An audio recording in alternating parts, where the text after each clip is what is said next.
They say every market secret begins with a whisper. A quiet tip in a crowded room. A friend who knows someone inside. A broker with reliable sources.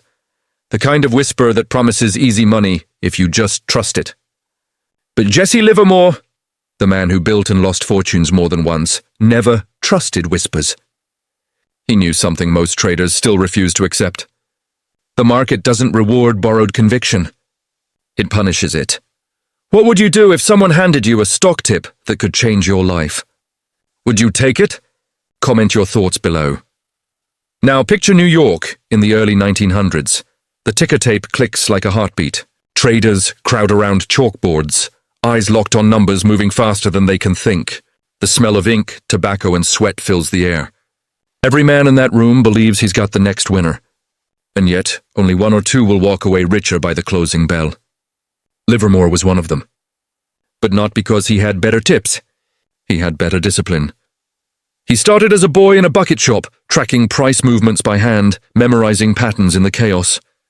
He watched how men behaved when fear entered the room, how greed changed their tone, how certainty collapsed into panic. That experience built his first and greatest lesson. Markets move on psychology, not on news. Every so-called tip was just another man's opinion, filtered through fear and hope. You see, Livermore didn't just trade prices. He traded behavior. He believed every price told a story, and every story reflected human emotion. That's why he never needed someone else's information. He studied the tape like a detective studies a crime scene. Each tick held motive, intent, deception, and truth. And in those details, he found clarity the crowd could never see. He often said, "The game of speculation is the most uniformly fascinating game in the world. But it is not a game for the stupid, the mentally lazy, or the person of inferior emotional balance. Tips make you lazy. They make you skip the hard work of understanding. They give you the illusion of certainty, but remove the responsibility of thinking for yourself." Livermore saw that illusion destroy men far more intelligent than himself. Today, the setting has changed. Screens replace ticker tapes. Discord servers replace the smoky backrooms. But the psychology hasn't changed at all. Modern traders still chase whispers, tweets, Reddit threads, influencers promising the next breakout stock. The same story, only faster. And in that speed, most traders forget the one truth Livermore lived by. The market rewards independent thought, not dependence on others. Every trader must face a defining moment. The point where you decide whether to think for yourself or follow the crowd. Livermore faced that moment thousands of times, and each time he trusted his own reading of the market more than anyone else's opinion. That trust, built on experience and losses, made him one of the most dangerous speculators of his time. But it came with a cost. Because rejecting tips doesn't just mean ignoring bad advice, it means standing alone. It means doubting every piece of inside information when everyone else is chasing it. It means watching others make quick money while you sit on your hands, waiting for confirmation from the only source that matters, the market itself. That tension between independence and temptation is the real battleground for every trader, and it's where Livermore drew his line.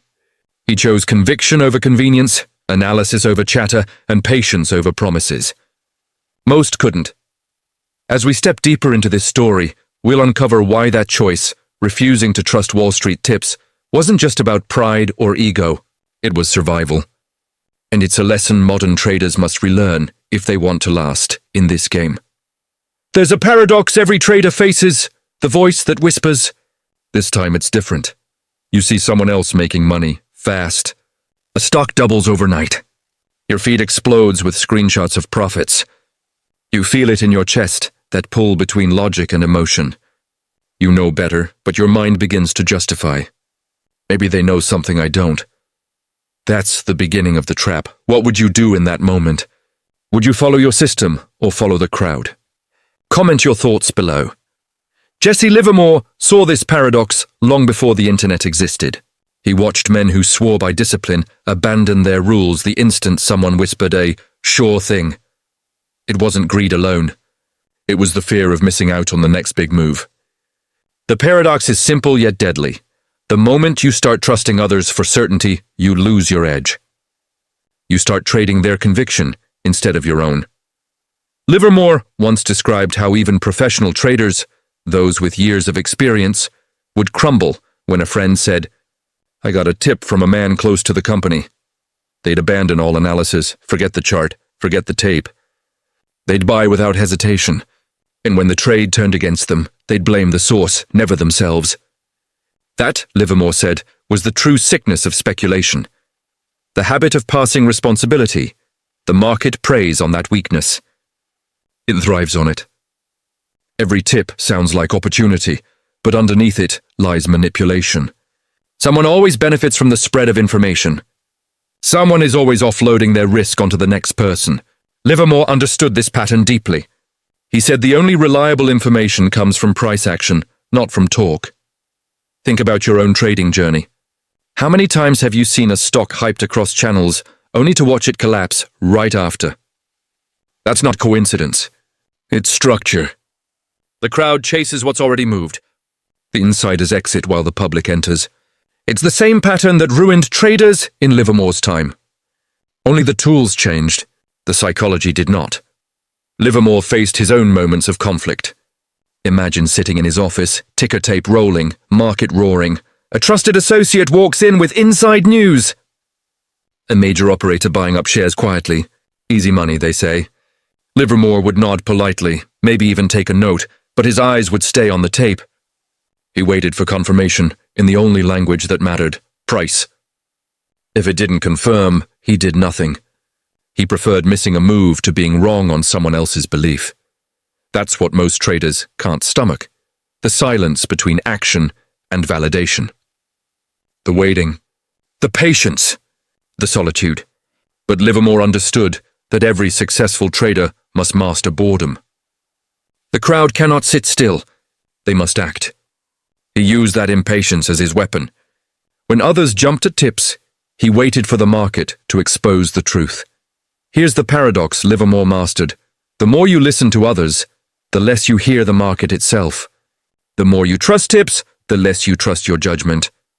And once your confidence shifts from internal conviction to external information, you stop being a trader. You become a follower. The irony is that Livermore's greatest profits came not from tips, but from moments when everyone else was following them. The 1907 crash, the 1929 collapse. While others bought into optimism, Livermore saw weakness in the tape. He sold when everyone else bought. He trusted what he saw, not what he heard.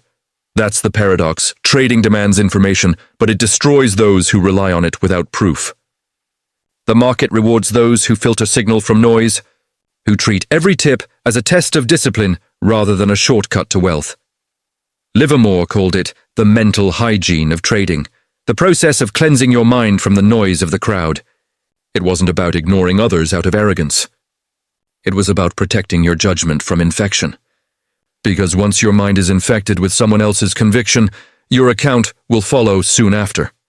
Next, we'll dive into the psychological trap, the core problem that makes even the smartest traders fall for.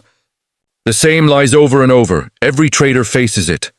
Sooner or later, the invisible hand that pushes you toward decisions you already know are wrong. It's not the market that manipulates you. It's your own mind. That's the real trap Livermore understood better than anyone else. The trap of emotional contagion, where confidence turns into imitation and reason turns into reaction. Have you ever taken a trade just because everyone else seemed sure? Be honest. Comment below. Livermore called it the death of individuality. He saw how traders lost themselves the moment they began to copy others. When a man takes a tip, he surrenders not just his money, but his independence. He no longer trades based on observation or skill. He trades based on someone else's belief system. And when the trade fails, his mind scrambles for excuses instead of lessons. That's the heart of the psychological trap. A tip gives you comfort, not confidence. Comfort feels good in the moment. Confidence takes time, risk, and pain to build. The human brain craves shortcuts. It prefers the illusion of certainty over the discomfort of uncertainty. That's why tips spread faster than truth. They scratch that emotional itch, the desire to know before anyone else. But the market doesn't reward emotion. It exposes it. Livermore knew this from experience. Early in his career, he chased tips too. He listened to men who knew the next move.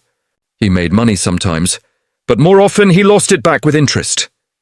Every loss taught him the same painful truth. No one knows the market. Not really. The moment you think someone does, you give away your control. That's what separates the professionals from the hopeful. Professionals build conviction from evidence. Hopeful traders borrow it from others. Livermore used to say that tips rob a man twice, first of his money, then of his judgment. Because after a few tip-driven trades, you start doubting your ability to decide without one. You stop studying. You wait for the next whisper. You lose your edge. Modern traders fall into this same pattern daily. Social media accelerates it. You see influencers posting signals, claiming they've cracked the code. You click buy because the chart looks good, or because hundreds of others did. But when the market turns, you realize you never had a reason beyond imitation. You didn't trade a setup. You traded emotion disguised as information. Livermore's philosophy attacked this directly. He trained himself to detach from opinion. When he entered a position, it was never because someone else was bullish or bearish. It was because the tape confirmed his hypothesis. The moment price contradicted him, he cut. No hesitation. The discipline came from removing all emotional debt from external influence. He believed that the greatest psychological danger wasn't loss itself, but confusion about why you lost. Tips blur that clarity. When a trade fails based on your own reasoning, you can study it, learn from it, improve your process. But when a tip fails, what can you learn? You didn't make the decision. You only executed someone else's conviction. That's why Livermore viewed tips as poison. Even a correct one could damage your discipline because it rewards bad behavior. You make money, but you learn the wrong lesson, that shortcuts work. That's how small habits of dependency form. One tip becomes two become 10. Soon you can't trade without someone else's input. That's not speculation. It's surrender. This is the psychological war most traders never see coming. The battle isn't with volatility or market manipulation. It's with your own craving for certainty, the need to belong, the fear of missing out. These emotions shape more trades than any chart ever will. Livermore won not because he escaped them, but because he recognized them early and built walls around his mind. He once said, "The average man doesn't wish to be told that it is a bull or bear market. What he desires is to be told specifically which particular stock to buy or sell. That desire, to be told, is what ruins traders. It removes the discipline of independent thought, the very skill that keeps you alive in the market." In the next section, we'll explore how Livermore turned this awareness into a strategy. How he trained himself to resist the crowd, ignore tips, and let price become his only source of truth. Jesse Livermore saw the market as a mirror, not of economics, but of emotion. Every rise reflected optimism. Every crash reflected fear.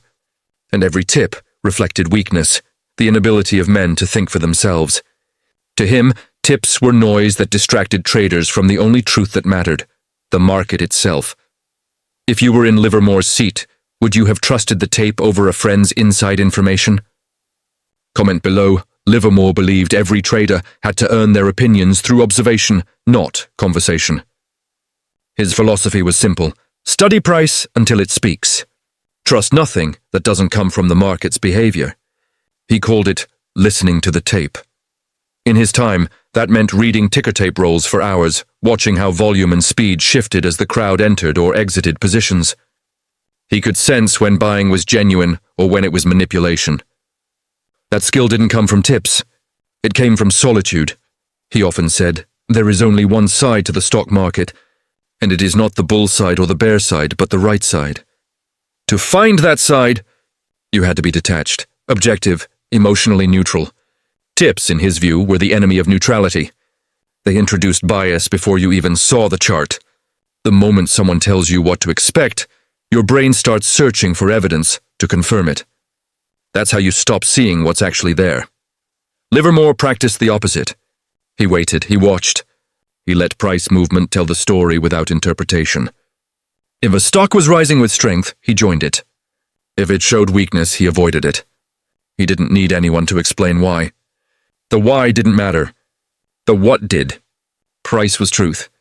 Everything else was noise. He trained his mind like a scientist. Each movement was data. Each pattern, a hypothesis. But he never treated tips as data, because they came from emotion, not observation. A tip, he said, was just another man's hope packaged as fact. And hope had no place in trading. Livermore's rejection of tips wasn't arrogance. It was self-defense. He understood that even one bad piece of outside information could distort his perception.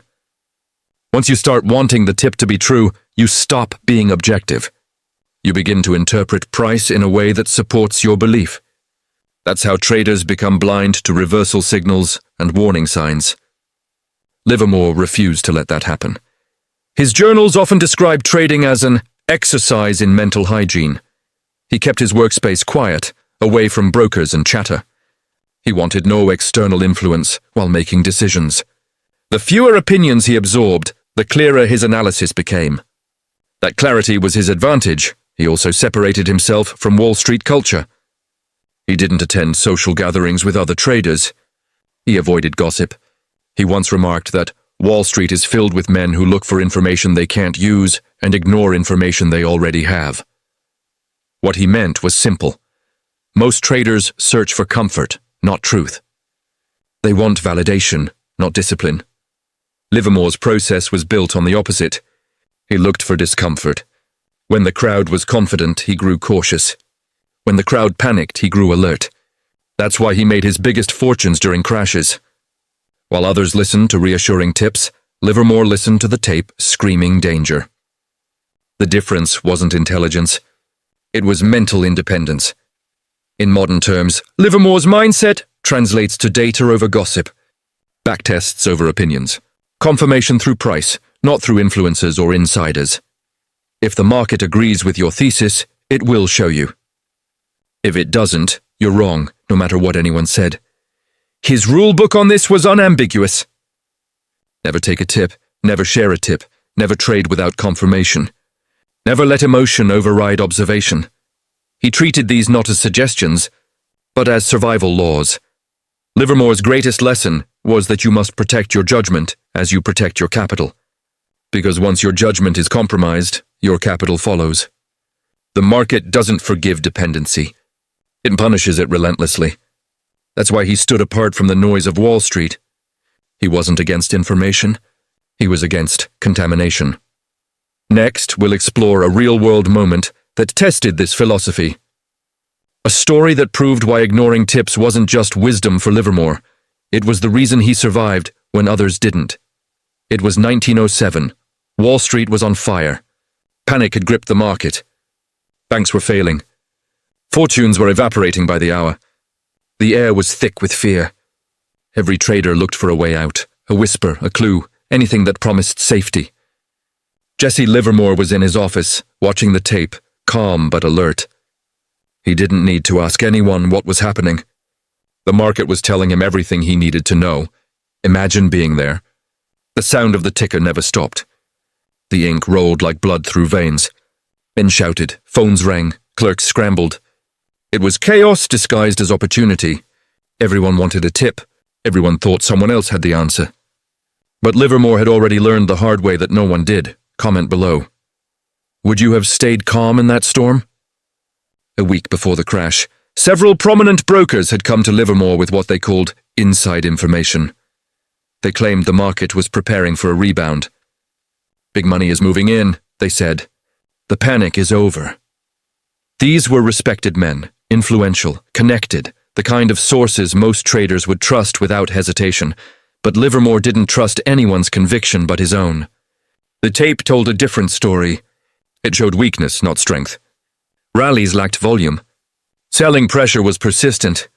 He could feel distribution in the price movement, like an undercurrent pulling everything down. His instincts screamed that the market was still in danger. So while others bought the rumor, Livermore sold into it, quietly, methodically. He built short positions across key stocks while Wall Street filled with optimism. Every tip told him to buy. Every chart told him to sell. He followed the chart. Then it happened. The market collapsed. The Knickerbocker Trust failed, and panic consumed the street. Stocks plunged day after day. Those same brokers who swore the panic was ending were wiped out. Livermore, on the other hand, made millions in weeks. His refusal to listen saved him. His patience paid him. That moment became one of the defining lessons of his career. Information means nothing without confirmation. He said later, "It was never my thinking that made the big money for me. It always was my sitting. Sitting through the noise, sitting through the tips, sitting through the temptation to act on rumor." Livermore didn't enjoy being right when others were suffering. He respected the market too much for that. But he understood that his edge wasn't luck or timing, it was discipline. He built that discipline through repetition. He ignored hundreds of tips before that crash, each one testing his resolve. Every time he said no, he strengthened the habit that saved him. This story repeated itself in 1929. The same pattern. The same noise. This time, the entire nation was euphoric. Stocks couldn't fall, they said. The economy was unstoppable. Wall Street's finest spread tips like wildfire. "Buy the dips," they said. "This is a new era." Livermore didn't listen. The tape again showed distribution. He began shorting. When the crash came, he made more than 100 million. It was one of the greatest trades in history. The press called him the Great Bear of Wall Street. But behind that nickname was a man who simply refused to outsource his judgment. He traded what he saw, not what he heard. Livermore's story isn't about brilliance, it's about clarity, the ability to stay still when everyone else moves, to trust silence more than noise, to let the market confirm, not people. That clarity turned chaos into opportunity. Today, the same principle applies. The medium changed, not the message. Replace ticker tape with social feeds, replace brokers with influencers. The temptation is identical. The trap hasn't aged a day. Livermore's edge wasn't from faster information. It was from filtered information. He mastered the discipline of ignoring what didn't matter. In his journals, he once wrote, "There is nothing new on Wall Street. There can't be because speculation is as old as the hills. Every cycle repeats because human nature never changes." The traders who survive are those who recognize that truth and adapt their behavior accordingly. Livermore's legacy reminds us that trading success doesn't come from knowing more. It comes from believing less, from stripping away noise until only price remains. That's how he built his fortune in the middle of disaster. Next, we'll close this story with the final reflection, the cinematic conclusion that ties Livermore's distrust of Wall Street tips to the mindset modern traders must build to survive the markets today. The real reason Jesse Livermore never trusted Wall Street tips wasn't arrogance, it was experience. He had seen what those whispers did to men, the hope they created, the blindness they caused, the ruin they left behind. Livermore understood something most traders still refuse to face. Tips destroy your ability to think. The crowd always wants an easy answer, a voice to follow, a promise that someone knows. But the market doesn't reward followers. It rewards those who can stand alone in uncertainty, who can make decisions without permission. That's what Livermore mastered. The art of independence. Would you have had the strength to ignore everyone and follow only the tape? Comment your thoughts below. Livermore's story is more than history. It's a mirror. Look close and you'll see every trader's struggle. Reflected in it, the constant battle between independence and influence. Between your system and someone else's opinion. Between the discipline to wait and the impulse to act. He built and lost fortunes not because of luck, but because he played a game most people didn't understand. He played against human nature. He knew that markets are not made of data, they're made of people. And people are predictable when they're emotional. Every tip, every rumor, every insider piece of news, all of it was emotion disguised as insight. Livermore's power came from neutrality. He didn't trade based on excitement or fear. He traded based on confirmation. When price aligned with his hypothesis, he acted. When it didn't, he waited. He treated patience as an investment, not a weakness. That's what separated him from the crowd. His greatest quotes weren't about profit, they were about clarity. "The market is never wrong," he said. "Opinions often are." And that's the heart of this lesson. The moment you trade an opinion instead of a signal, you stop trading the market and start trading your emotions. That's when the market takes everything back. Modern traders face the same test Livermore did, only faster. News breaks in seconds, rumors spread instantly, but the rule hasn't changed. Ignore the noise, wait for confirmation, protect your judgment as fiercely as your capital. The tape, today's chart, the raw price, will always tell the truth long before the headlines do. Livermore's discipline wasn't glamorous. It was lonely. It demanded patience most traders will never develop. But that's why he stood apart. He understood that success in speculation isn't about finding certainty. It's about surviving uncertainty without losing your logic. When he sat in that quiet office, ticker tape rolling like a heartbeat, he wasn't listening for tips. He was listening for truth, and that's the difference. The crowd chases comfort, the professional chases confirmation. One ends in regret, the other in mastery. The tragedy of Livermore's life wasn't that he lost money, it was that he lived in a world that couldn't understand his method. Even after his death, the same cycle repeats, traders chasing whispers instead of wisdom. But his message lives on, think for yourself, because in the end, the market punishes imitation and rewards clarity. So next time you hear a hot tip, stop and remember Livermore's rule. Don't ask, is it true? Ask, does price confirm it? If it doesn't, walk away. The tip isn't your signal, the market is. That's the real reason Livermore never trusted Wall Street tips, because he didn't need them. He trusted something stronger. His own judgment, refined by time, tested by loss, and proven by patience. Thank you for watching. If this story challenged how you think about trading, share your take in the comments. Do you rely on tips, or do you trust your own conviction? I'll be reading. Stay disciplined, stay patient. Trade your plan, not the noise. That's the Livermore way.